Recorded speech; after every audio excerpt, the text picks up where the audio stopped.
The room felt smaller because everyone had already started arguing.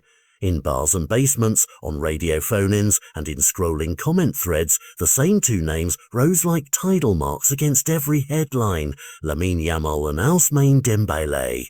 Paris is set to host the Ballon d'Or this September at the Théâtre du Châtelet, and what should be an evening of celebration has taken on the heat of an argument, a family row with the whole continent leaning over the banister to see who will blink first. Kylian Mbappé's words landed like a flare. He didn't hide his pick. He said Dembélé deserved the prize and even joked he'd deliver the Ballon d'Or to his house if he could.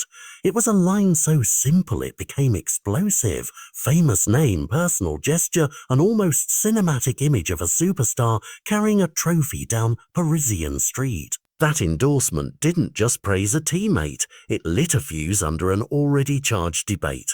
When one of football's loudest voices picks a side, entire fan bases sharpen their knives to the grindstone. But the other corner has a different story. Lamine Yamal is not a mystery. He's an open book read at double speed. At 18, he moves like someone who remembers dozens of careers he hasn't had yet, his dribble a staccato flare of confidence, and his assists stitched directly into the final chapter of matches. La Magie, long spoken of in reverential tones, suddenly has a name you can hear in everyday speech: Yamal. For the old guard and for the Academy faithful, he has proved that a pipeline still runs, that methodology and patience can birth a phenomenon in the modern mercenary market of football. Then there is Dembélé, whose season reads like a script Hollywood would call implausible if it weren't true. A treble-winning campaign, goals and assists piled together so insistently that even previous skeptics began to nod. He returned not as the faded flash some critics feared, but as a player with the appetite and numbers to justify every accolade. For many voters, and for colleagues like Mbappé, that kind of tangible contribution over an entire campaign outweighs potential or polish. It is the kind of resume that sits heavy in a ballot box. This is where the Ballon d'Or becomes less a single trophy and more a mirror for the sport's anxieties and fantasies.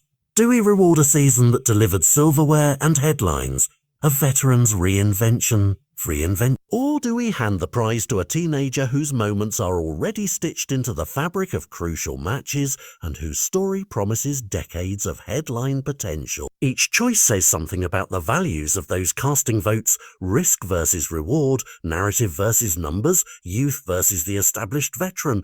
There are more forces at play than the raw performances. Club loyalties ripple outward. Barcelona and La Masia's defenders clutch at tradition. PSG triumphs and Dembélé's comeback create a different gravitational pull. National bias is never absent, and pundits love a story, so the story matters as much as the stats. Votes are secret. That secrecy turns every public endorsement into a small press conference for influence. When Mbappé speaks, when former winners tip their hats, the invisible lines that trace how journalists and captains will feel the night of the ceremony are subtly redrawn. Underneath the spectacle, there are human beats you can't ignore. Consider what it means for an 18-year-old to shoulder expectation, to see his name whispered in the same breath as icons whose careers took decades to mythologize. Consider, too, the pressure on a player like Dembélé to validate a second act with a prize that historically crowns a season's symbolic apex. That pressure shapes training, media interviews, even how teammates lean in at half-time. And then there is the city itself, brass chandeliers, velvet rose. The hush that falls before an announced winner is called becomes its own character.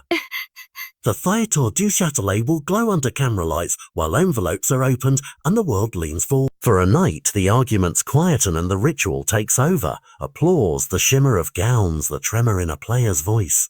The trophy travels from hand to hand, but the ripples travel farther. The winner's name will echo through transfer talk, sponsorship boards, and the next season's locker room expectations. So who will the voters crown? A comeback that defined a team's season, backed by the sport's own megastar, or a teenager who carries an academy and a continent's imagination on his shoulders?